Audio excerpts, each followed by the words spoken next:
एका रूम मध्ये येतो आणि तिथे रडत बसतो.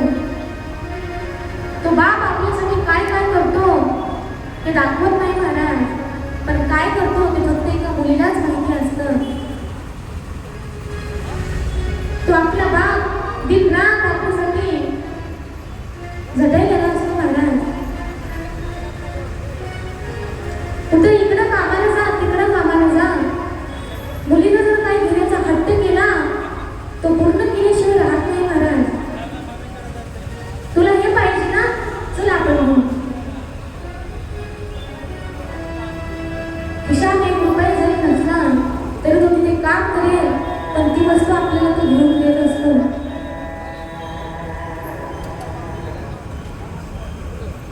असं म्हणतात ना, बाप गेल्यावरती कळेल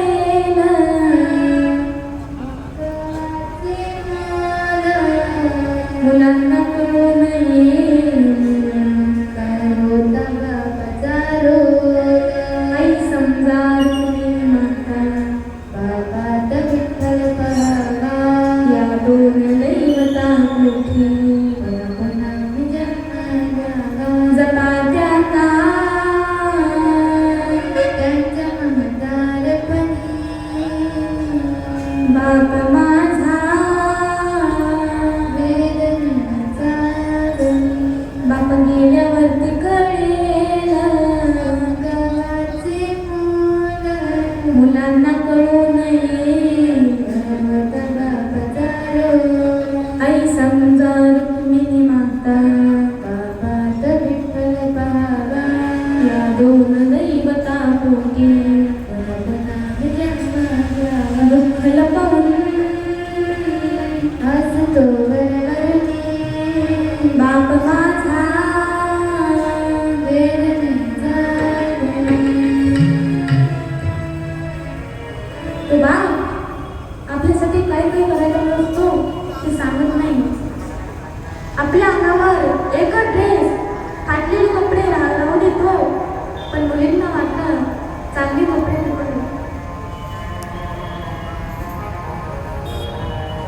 असं म्हणतात ना, उन्हामध्ये माया त्याच्या काळ्या मेघावानी, दाखवी ना कधी कोणा डोळ्यातले पाणी.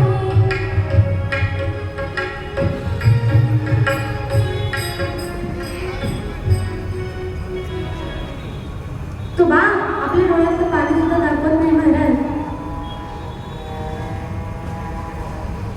आपल्या आईला आपल्याला जन्म दिलेला असतो तर हाताची पोळं जगलेलं असतं.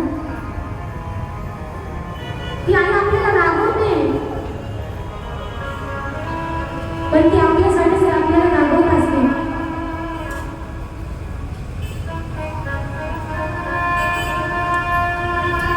श्रीकृष्ण परमात्म्यानं आपल्या आईवडिलांना सोडलं, आपल्या आईवडिलांची सुटका केली, नमस्कार केला,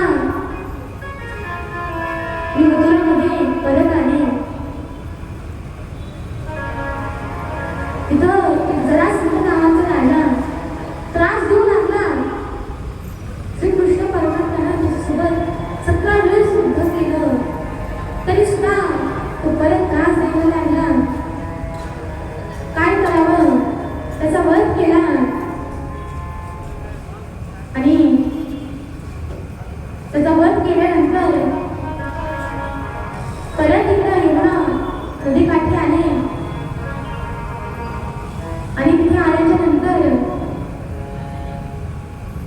गवळण